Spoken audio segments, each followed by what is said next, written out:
All right, Chelsea fans, welcome back to another episode. That's right, of the London is Blue podcast. Hopefully, your favorite Chelsea podcast out there. Dan, one of your hosts here, a little under the weather, but that's not going to stop me from getting some time with the greatest individual, potentially lifting and deadlifting more than Mykhailo Mudryk. I don't know. I heard that a PR was broken today by the one, the only CFCCentral. You know him as Sam, as we get into a little bit of a Brentford match preview. And so, Sam, are we going to see the IG reel soon? Are we going to see the faith is not enough type of neck tattoo kind of happening? What is going on with this physical transformation you're going under? I think I'm more likely to get the We Are the Millers, no regrets tattoos on my chest. But yeah, I mean, I've just been trying to get back into shape. You know, round is also shape, but I figured like a nicer one would be more aesthetic. So yeah, I mean, football's been a bit off the calendar, unfortunately, because of a lot of work and running around and traveling. So just thought I'd hit the gym with the late monsoons coming in, and yes, hitting the PRs, getting some inspiration from Mykhailo Mudryk's Instagram reels, and hopefully I can get somewhere close to his numbers. But yes, going good, feeling good, and invigorated for the pods with you, my friend. Well, we shall see if this leads to you attempting Strasses or crosses that end up in the net as well in your five-a-sides or your non-league activity that you get up into. But again, we are going to be talking about the Brentford match. We're also going to get into a little conversation around Chelsea's fixture updates as it relates to the December calendar, because those were made official as of today, time of recording. And there is a little bit of controversy there. But before we get into that, we just want to thank everybody who helps support the podcast. You can do so by leaving a 5-star review on Apple Podcasts or Spotify. Great way to help support the podcast for free and let big media know that we're out there. We are the Chelsea podcast to listen to. You can also join us on YouTube as well. Go to YouTube and hit the subscribe and notify buttons as we continue that quest to hit 30,000 subscribers there as well. Again, costs you nothing. And if you'd like to separate a couple of dollars and put them into our pockets and join a wonderful community, you can do so at patreon.com/LondonBluePod. But you don't have to do that to enjoy the show. You just have to get it here and tap into the conversation. And Sam, I mentioned this at the beginning, but I want to run through it, give a little opinion, and get your thoughts on it too. Chelsea's updated schedule for the month of December. Chelsea are going to play a lot of games. Starts with and this is just the men's team, not considering the women's team, because they also have a busy December as well. If you're a Chelsea supporter, you have to pencil in a lot of time in between all of your family and festive activities. It is Sunday, the 3rd of December against Brighton at home. Wednesday, the 6th of December, Man United away. Sunday, the 10th against Everton. Saturday, the 16th against Sheffield United. The most controversial, and we'll get into in a moment, Sunday the 24th on Christmas Eve against Wolves away. Wednesday the 27th, Crystal Palace at home. Saturday the 30th against Luton away. And then you get into the next match to follow, which currently is scheduled, is the January 13th match against Fulham at home. And the note being that if we were to beat Blackburn Rovers, which you would hope that we would do, in the Carabao Cup, there would also be another match added to what is already a packed December on the 19th or the 20th. The big one here, Sam, is the change to the 24th. The Boxing Day fixture against Wolves moves off, or actually was a in the weekend on the 23rd, moves a day forward to be a Christmas Eve fixture. And there is a statement from the Chelsea Supporters Trust. There's now a conflict against really for people, families, individuals, supporters who are going to go out and watch the match. I think there's a lot of varying opinions. I think there are some people who are saying, what does it matter? Why does it have an issue? Like, I'm just going to stay at home and watch it at home, so I've got no problem. There's people who are like, well, this is another change of plans. It's a little bit of not the standard operating order. And so maybe just, what are some of the thoughts that you're having as you look at and listen to the commentary from, supporters across the globe as it relates to how this impacts the the experience or this match structure for the month of December? Yeah, lots of stuff to unpack. To be honest, that's 7 games, I think, in the space of 27, not counting the cup fixture. If you go through, so that's effectively 8 games in 27, and which is going to be, like always, a brutal December. So I do not look forward to it. Obviously, it's going to be rough for everybody involved. With respect to, in particular, about the Christmas fixture, I've seen a variety of opinions. Obviously, the match going fans are going to be worst hit by this. The traveling, having to go out on a holiday, leave family, and then sort of like attend the game, because that's where the heart belongs, and you can't just put it aside on a special day. So people will go. And then obviously hearts go out to all those guys who are involved in the match happening, the security, the people at the stadium. All of those guys have to work on a public holiday, and that's been taken away from them. So I think that's extremely sad to hear. It's unfortunate and shouldn't happen. Interestingly, like for the non-match going fans, I've seen a lot of, I think, American sports fans who've talked about, like, maybe the MLB or NBA, they have games specifically on Christmas Day, and that's sort of like become like Yeah. a Christmas ritual for them. So they're sort of enjoying the aspect of maybe having something to enhance the festive cheer on that day. So I've seen both sides of the spectrum. I completely understand the grievances, which are completely valid. But as a non-match going fan, I can also see why people see the appeal. So I think it's a little split, as most things are, most discourses are on football, Twitter, and elsewhere. But I think in particular, this shouldn't happen because, the fans are the heartbeat of the club, and you shouldn't be taking them for granted ever. So I hope that in the future, we don't have to resort to these kind of measures. But again, it just shows you the direction the game is going. TV revenue being prioritized over people's, time and money, and just their dedication being taken for granted, which is always unfortunate. And as we know, the TV revenue, though, is what drives the signings of players like Moises Caicedo or like Enzo Fernandez or others that Chelsea have acquired over the past couple of seasons, and why you see such large investment into the sport at this point in time. I would read the Chelsea Supporters Trust comment next. They kind of indicate that this is the first time the fixture has been played on Christmas Eve since 1995. Their statement is, "It is totally unacceptable that Wolves versus Chelsea has been scheduled for Christmas Eve. Since the rumors began to circulate, the Trust has been very clear that selecting this kickoff time will place another hurdle in the way of many match-going supporters. Not only could this lead to staffing issues at the Molineux, which is the Wolves ground, but holiday transport timetables will further inconvenience supporters.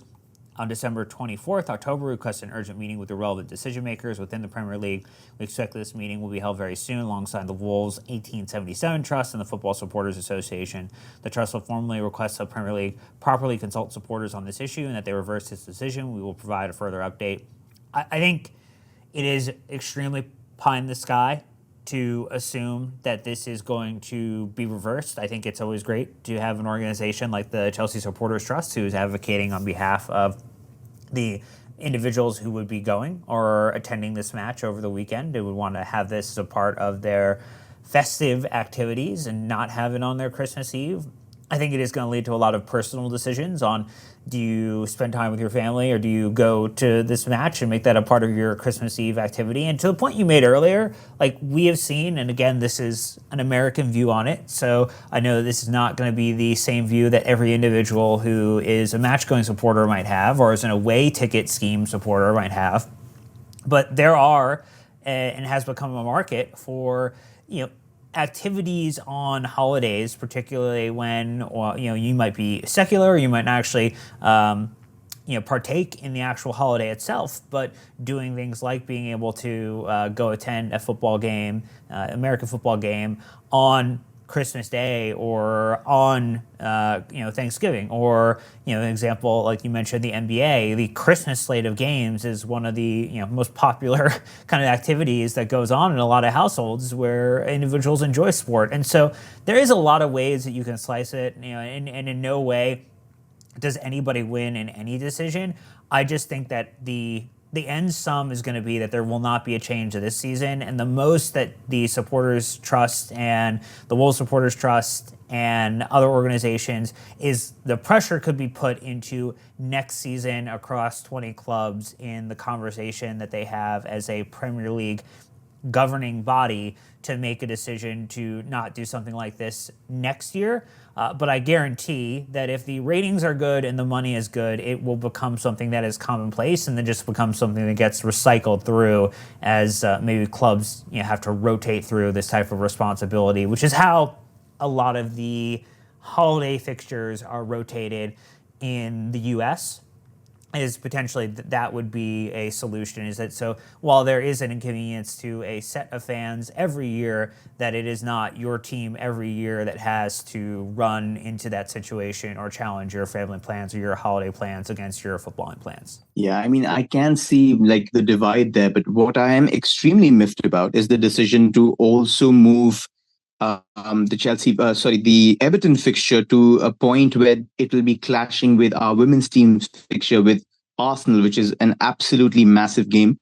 And that's going to deny match-going fans like two supremely good fixtures. And obviously, you want maximum exposure for the women's league as well. They're doing so well. And obviously, we've got the best team in the country. So we definitely have to give them every bit of support that we can. So, shout out to her game to Chelsea. A lot of amazing people doing great work.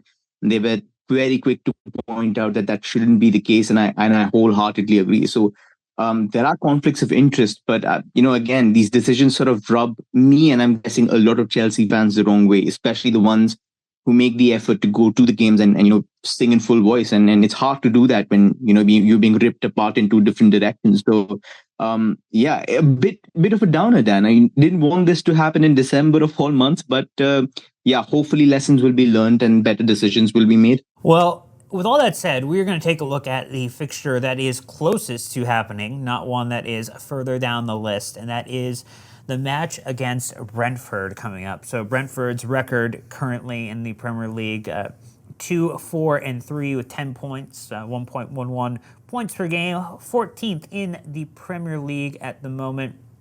Home record of 1-3-1 with 6 points, and an away record of 1-1-2 with 4 points. They've scored 14 total goals and 12 against, so a +2 goal difference there. Their expected goals were 16.9, so a little underperforming in their actual.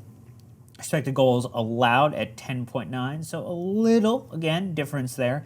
And their last win their last match was a 3-0 win against Burnley, who has kind of been there for the taking for most teams who've had a chance to run up against them this season.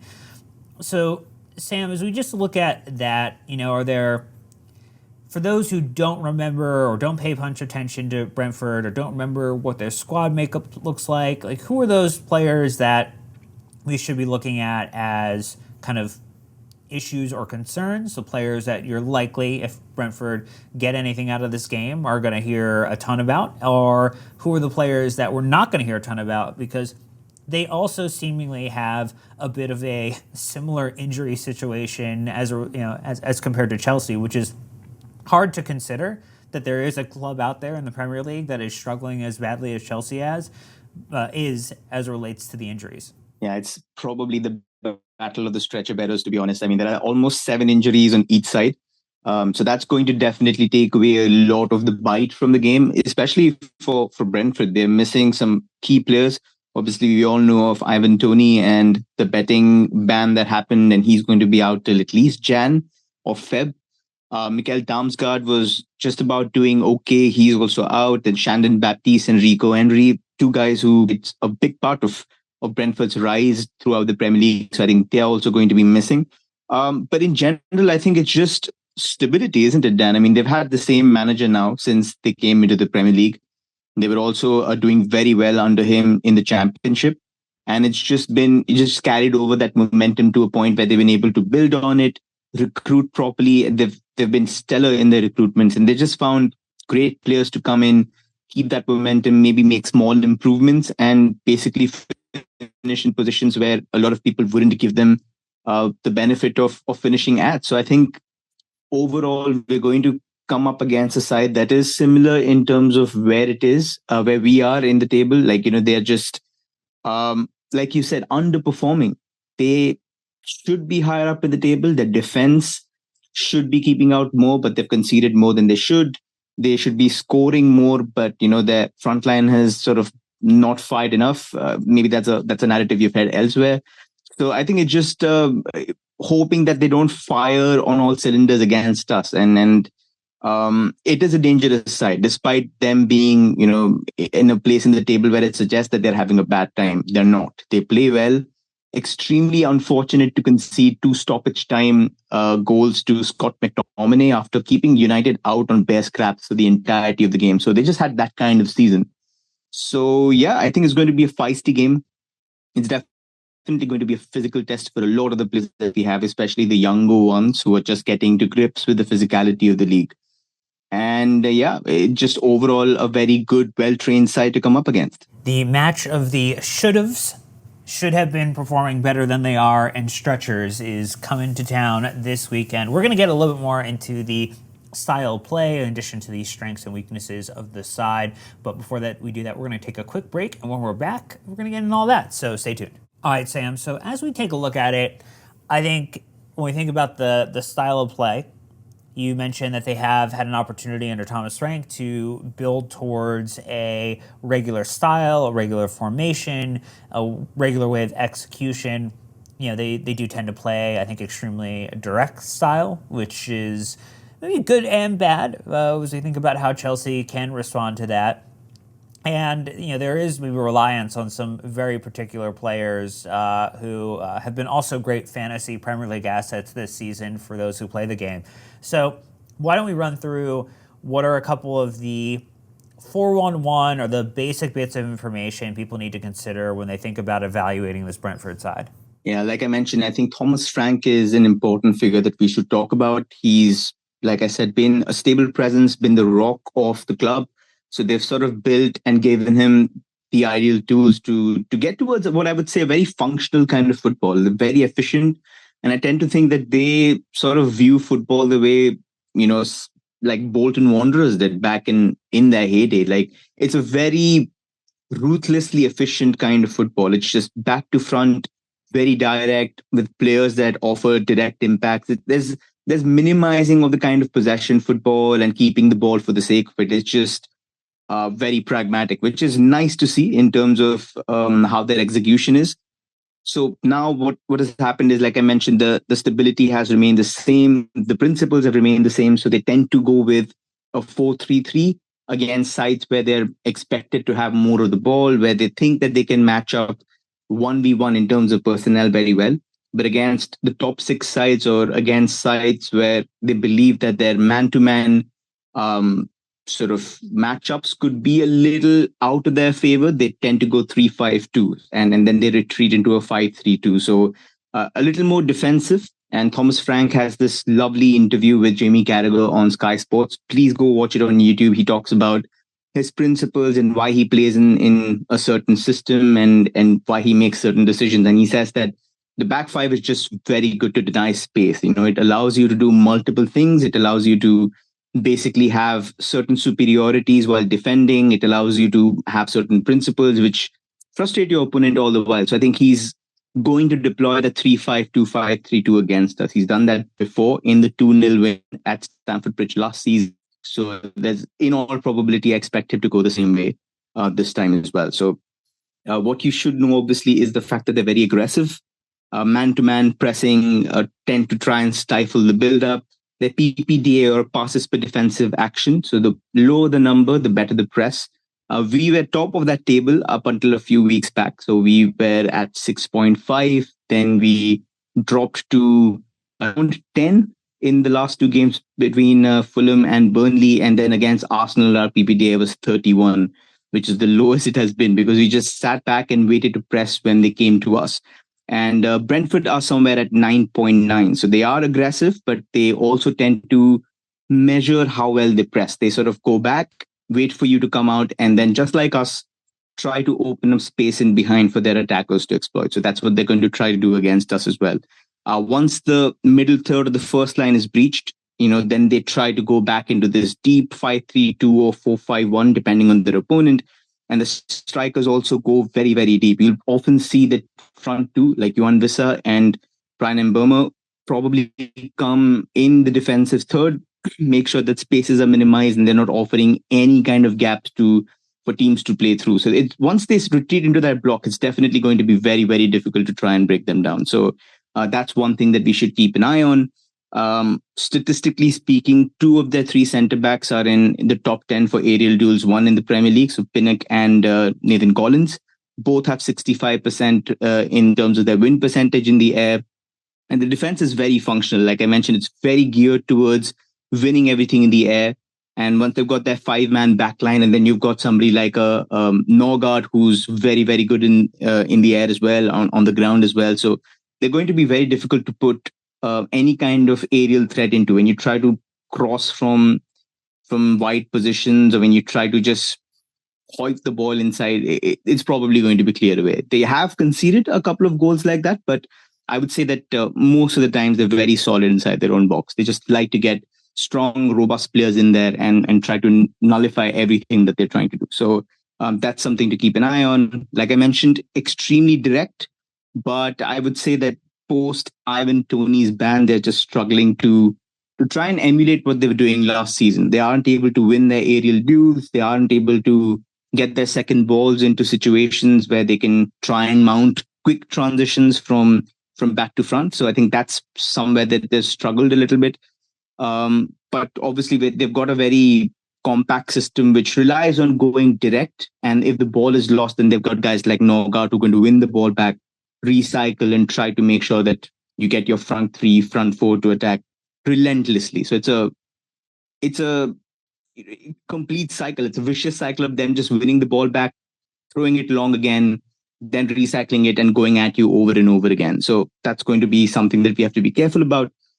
In terms of the wing backs, again, it's interesting because they tend to be very attack-minded, but like Thomas Frank says, he also relies on somebody like your wing back, your white CB in a back 3, your number 8, and your defensive midfielder to basically make a 4v3 situation out wide. So if you're trying to get Mudryk or Sterling or whoever it is who's playing out wide into positions where they want to take on people, I think it's going to be a very torrid afternoon. The moment you allow them to have that 5-3-2 block is when your wide players, I would say, will become defunct 1v1. We just have to do it quicker. But if you try to do it against 3 players, 4 players, then it's going to be futile all afternoon. So that's going to be one threat.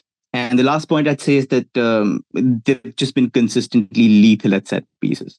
Now, this tends to happen a lot with Danish sides, and Brentford in particular tend to have this set piece playbook. So they tend to have almost like an NFL kind of guide for them to say that this is what we're going to do in set pieces. So they have a variety of routines, but they also do these little tweaks where they're trying to find out how to exploit the opposition. So in terms of, let's say, the game against Liverpool last season, you had Kostas Simkas, who was playing instead of Andy Robertson at the left back position.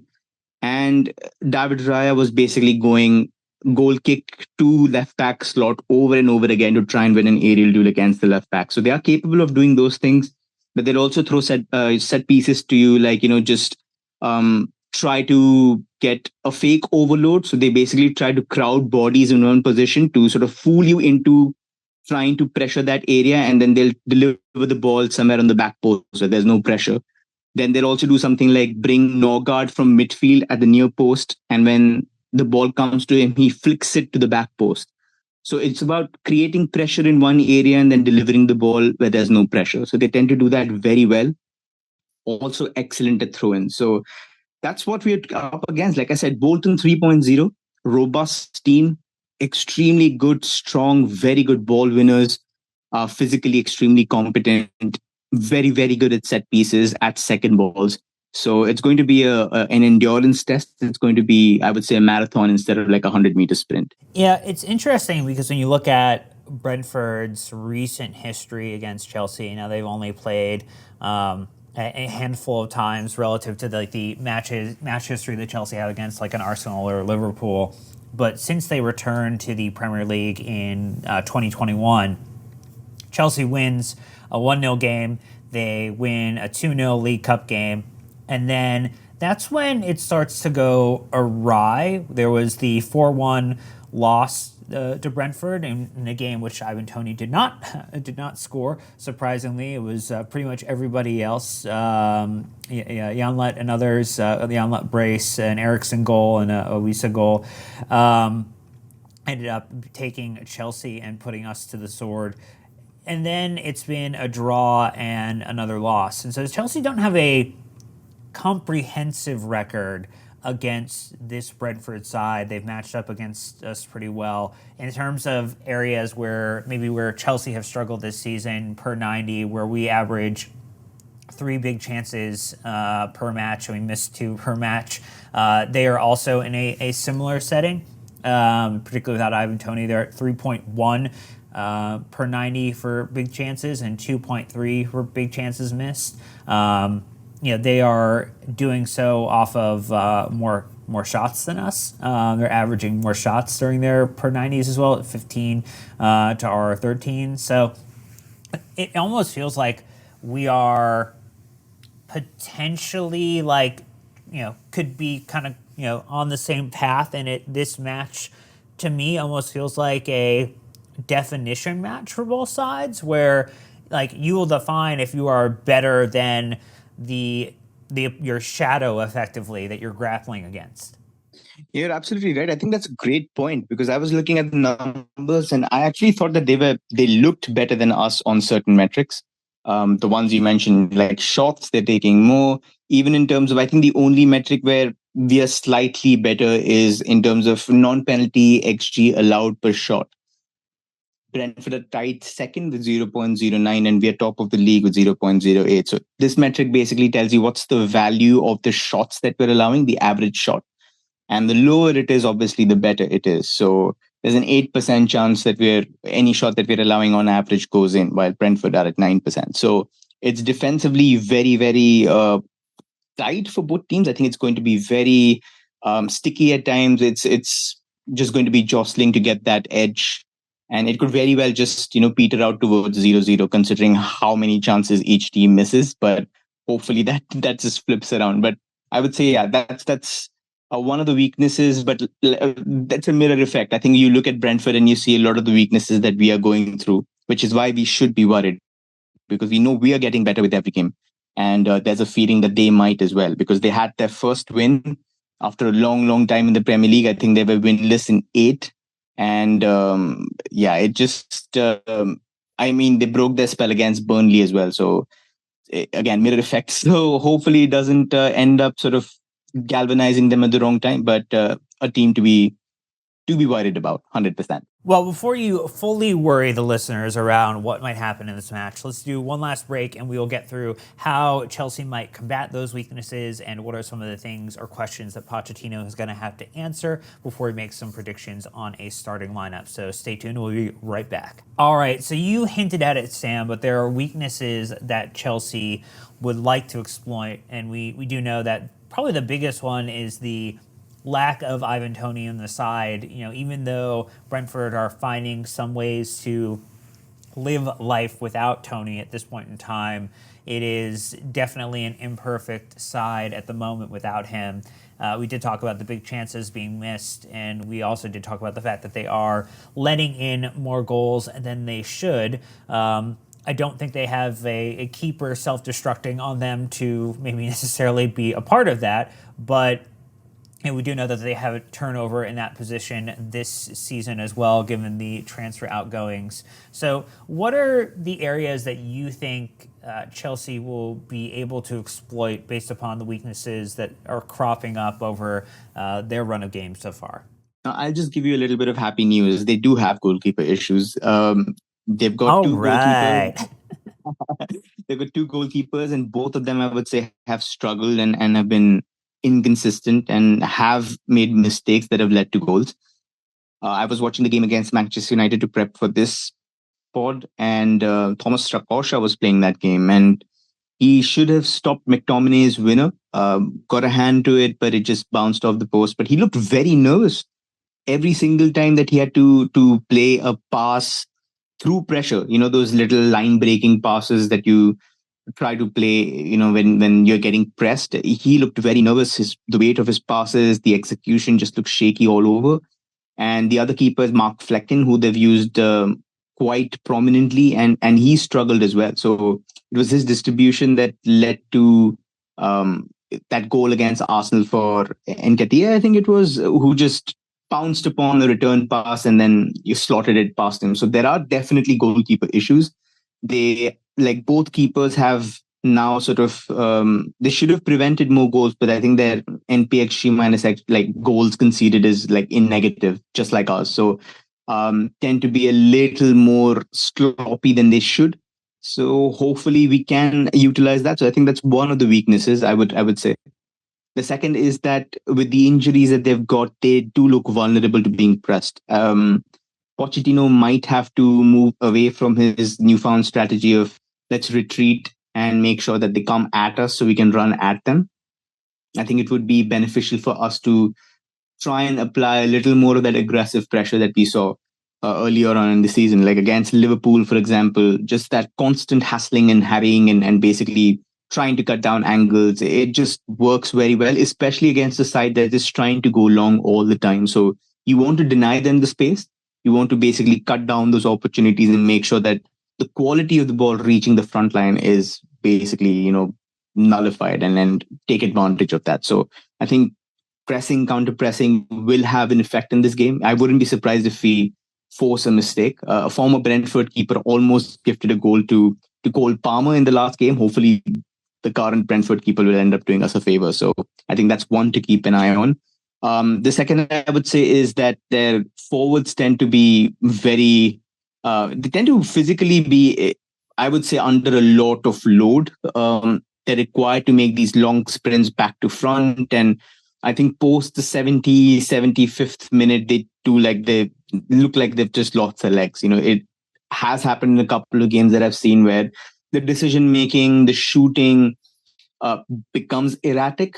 It tends to be, let's just shoot, let's not try and like hold on to the ball because I don't think I have gas left in the tank. So I don't have the data to back this up because I would have loved to go through distance stats and figure out how it is varying over time. But just on the eye test, it does look like it does take a toll on the front two. And it's been a consistent front two in the absence of Ivan Toney. So most of those, the two guys who are going to start against us will have to repeat those intensive duties back to front. So I think that's one to keep an eye on. They've also been interestingly very leaky in the final half an hour of games. So they've conceded 8 of their 12 in the last 30 minutes of games. So even if you're one down, God forbid, I think there's every chance that you go on to score a couple more in the last 30 minutes. So maybe that backs up my hypothesis that they tend to get a little gassed after the 70th mark. So we should definitely keep at it, irrespective of how the score looks. And you mentioned the finishing, the struggling with finishing. I think in Tony's absence, they've now ended up missing 21 big chances already, which is the highest in the league. They're joint with Everton. And the front two, the first choice front two of Mbeumo and Wissa have now missed 1/3 of those chances. So they do get the big chances for the right players. It's just the conversion's not happening. Which is worrying for them, but it is also worrying that they do create that volume of big chances. I think that's something that we have to keep an eye on. And interestingly, for a team that practices set pieces that often, they've looked very leaky on set pieces. I think they've been threatened a lot through crosses and through aerial deliveries, more than they would have liked to. And I think it's a little bit of that injury crisis also playing in. They've had to move around a couple of players, and maybe that's sort of like wreaking havoc in terms of the organization. But 4 goals now this season that they've conceded from set pieces.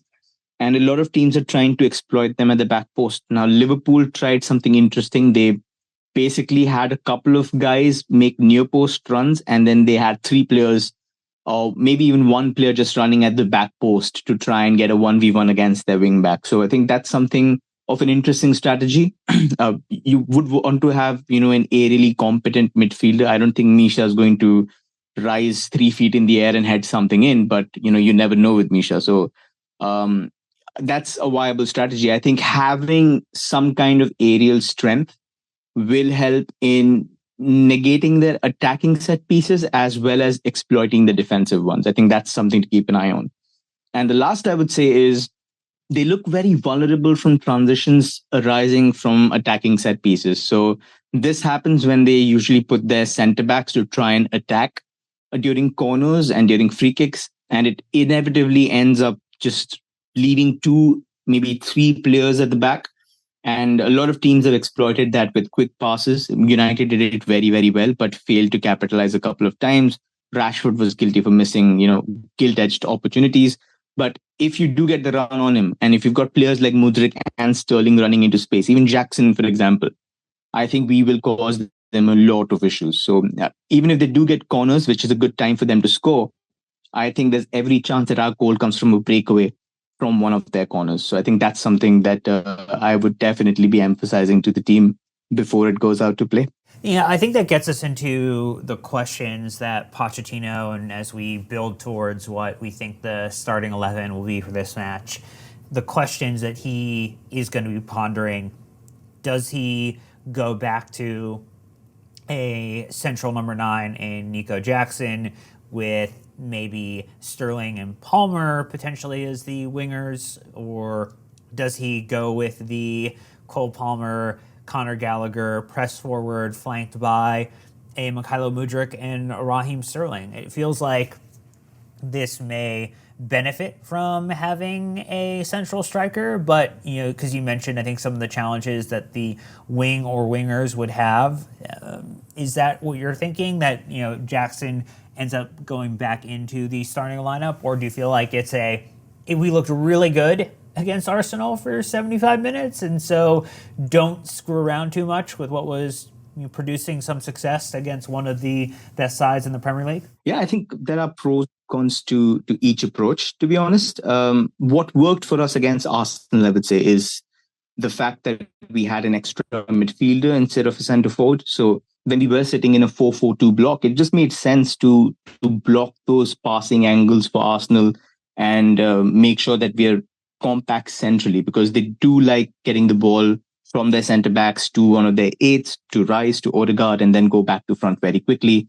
But I don't think Brentford are the kind of side that wants to do that. They don't want to be Brighton. They don't want to play those incisive passes into midfield, turn and create those patterns and basically like waltz past the midfield. I don't think they're going to do that. So I don't know if that strategy works, especially having maybe like no centre forward and going with an extra midfielder. There's also the additional fact that I would say that a lot of the times when Sanchez did go back to front with his long kicks, because we did not have anybody up front, even though Jackson's not very good in the air, he does try and at least compete for balls. And I think that's something that we missed. So I think at one point in time when I was looking live at the numbers, Sanchez had only completed 3 of his 10 long balls, and most of them were just hit into space, where there was no pressure, no kind of issue for Arsenal centre backs to recover the ball and then recycle it at their own whim. So I think that's something that will be a little difficult to re-emulate in a game of this stature, which is why I think like maybe Jackson might start. It would make sense to have him up front. He's not going to get a lot of change in the air because A, he's poor, and B, their centre backs are very well attuned dealing with everything in the air. But I think he does add a reference point for the other guys. And I like you mentioned, maybe that comes at the cost of dropping Palmer or dropping Mudryk, most probably Mudryk, because Palmer's been playing really, really well. Plus, he's a bit of a different profile compared to Sterling. And like I mentioned, with just how much of an emphasis Brentford place on getting, just sealing out wide players, but by getting like 4 players against 3, or even like going 4 against 2, there are not going to be a lot of 1v1 opportunities, except maybe on the break. So I would say maybe Jackson could come in, but I wouldn't be surprised if Poch throws a curveball and again goes with what has worked, and get 2 pacey players in Mudryk and Sterling, and get somebody like a Palmer to try and exploit them on transition. I think that also works. But yeah, I think it's going to give and take one way or the other. It's just whatever Pochettino feels could work better on the day. I think he's entitled to make that decision, but completely subjective. I think the other question is going to be, and we're recording this before the news about fitness on certain players comes to light, but around what happens with the back line. We know that Axel Disasi was not available to start the last match. We know that Reece James came in as a late substitute and did not necessarily start. And so there is some consideration around what does that back line look like? Do we see Cucurella start the match as well?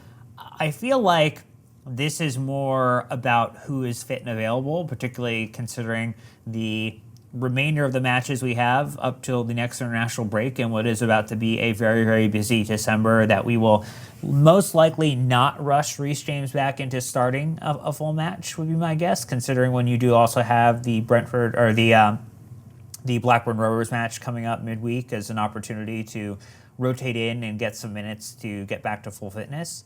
So I feel like it's probably a Gusto start if Disasi is healthy, along with Thiago Silva, and then most likely a Levi Colwill left back situation. But are you thinking that there might be anything different from a backline setup? Like you mentioned, I think it depends purely on availability, but if everybody's fit, it 100% has to be Colwill at left back, Disasi and Silva. And I go with this with no disrespect to Cucurella. He did very well in the first half against Bukayo Saka. Second, not so much. He lost a couple of 1v1s and then basically created a lot of issues for us. But I think in terms of, like I mentioned, just negating set pieces, which Brentford. Oh my God, why am I saying Brighton over and over again? They scarred me for life, haven't they? Brentford, but Brentford, I think, rely a lot on set pieces. So it's definitely going to be something that we did against West Ham, where we had that aerial superiority to try and counteract that threat that they have, and obviously add a little bit of threat also in the other half of the pitch. Colwill hasn't scored as yet. I really think he should have scored. I think he's missed two big chances. He should have scored, but hopefully, he gets one and gives us the additional advantage of having three centre backs in a back four. So I think logically it makes sense for me to keep Colwill. But again, if Disasi is not fit, I don't know where Badiashile is. I don't know whether we want to risk it.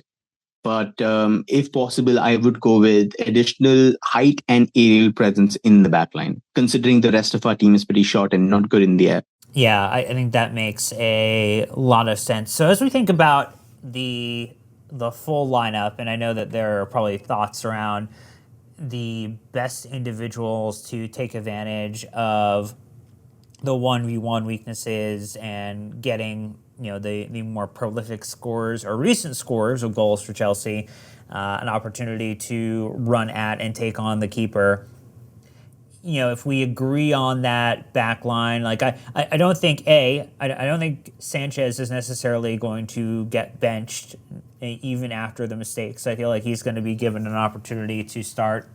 I do think it'd be interesting to see, and since we won't necessarily do a preview for this match, but Blackburn Rovers might be the first and only time, or one of the very few matches that Petrovic gets an opportunity to start this season, and maybe that allows us to start to have more genuine questions about who should be starting between the sticks. But so if we assume that our back line is that Levi Colwill, Disasi, Silva, and Gusto start, I would imagine. Are there any disagreements up to that point? No, not at all. I think you're absolutely spot on. I think it's just also following a pattern of how Pochettino's brought back players from injury. He's given Reece, I think, 10-15 minutes, and he directly won't go for a start unless it was a game of vital significance. But I think it's come to a point where he can afford to give Reece a little bit of time. And, if the alternative is doing something like we did with Broya, which is what, start him for 45 minutes because Sterling was sick.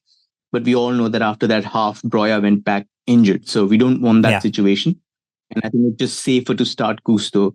And maybe like after 60 minutes, if things are going okay, then maybe you give Reece 30 minutes and then try to like ease him in over the rest of that time. So I think Gusto should definitely start. All right. So we have Sanchez, Gusto, Disasi, Silva, and Levi Colwill. I don't think there's going to be a disagreement on Gallagher, Caicedo, and Fernandez as the midfield option. And then I think it comes down to are we starting Nico Jackson, and then what that does to push out one of the other attackers. I feel like Cole Palmer is most likely the one that is the lock between Mudryk and Sterling. So I guess if I were to say, and I think maybe we will see the return of Jackson with Palmer, and then one of the others, it feels like it's going to be Sterling, but you can correct me if I am heading in a different direction than you, and if your fellow weightlifter is potentially the individual that you would see starting on the wing there, Sam. No, I think there is no wrong answer in terms of selecting a back in a front line in this game. I think you could go either way. There are definitely advantages to going because if you withdraw the front center forward, because obviously you're not going to get any change, the assumption that you're not going to get any first balls to knock down against a very strong Brentford backline, then you might as well just try and get that extra midfielder to cause issues in possession. So maybe you got somebody like a Palmer, especially in the 5-3-2 that Brentford sort of like retreat into. The gaps against a 5-3-2 are usually between the wing back and the number 8 on the corresponding side. That little pocket in the half space. That's where the issue is. When I'm looking at the players that cause the most amount of damage in those pockets, it's either Enzo Fernandez or you've got Cole Palmer on the right-hand side. So I think by virtue of that, especially if you're anticipating them going back quicker than usual, then you want somebody like a Cole Palmer. You also, ironically, would want somebody like a Reece James because he's very, very good from those positions. Attacking, crossing, everything. He's just got a great sense of what to do with the ball in those positions. So I think, if he was completely fit, he would have been a fantastic addition to a game like this. But I would say, like, definitely starting Palmer makes sense by virtue of the tactical setup we'll be up against. And also, like you said, the form and in terms of what he offers is different compared to Mudryk and Sterling. And by virtue of just, scoring, making sure that he's very, very good 1v1, I think Sterling does get the nod. But I don't know whether it's going to be like Jackson or Mudryk. I think those two are the guys competing for the last slot in the attack. It could go either way, but I expect one of them to get dropped. I don't know which one, but if I had my money on it, I would think that Jackson comes in and Mudryk comes on as a super sub. What about you?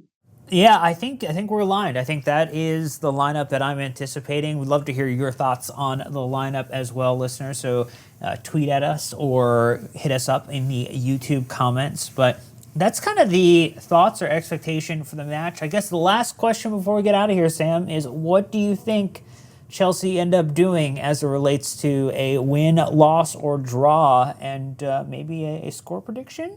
I'm just going to plug in our previews here, Dan. I mean, last time we did get it right. I said there's going to be like a 3 or 4 goal margin win for us against Burnley. So applause for both of us. Finally, we can't hear it, but I think both of us deserve it after the kind of work we've been putting in.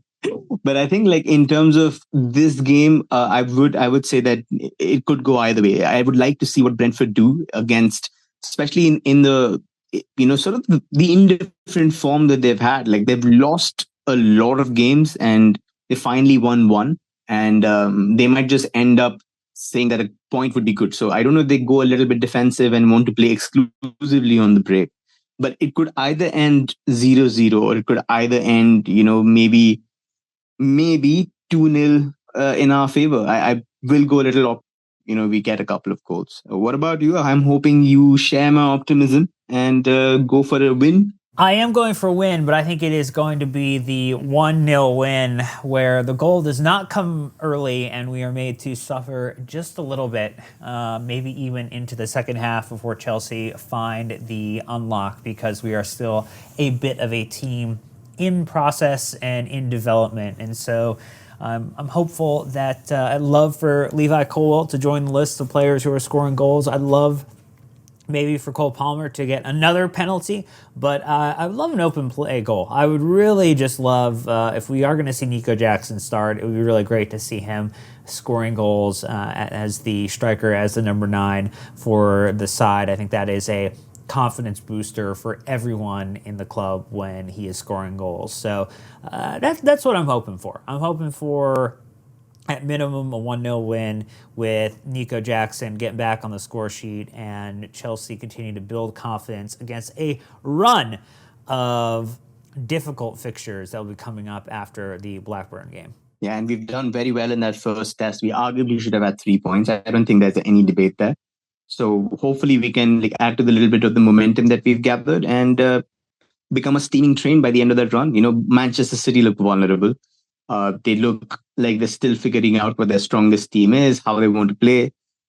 Nobody's invincible. So I am quite optimistic, which is my usual state of mind. And like you said, I think there's every chance that we emerge pretty well out of this run. And what a confidence boost that will be for us.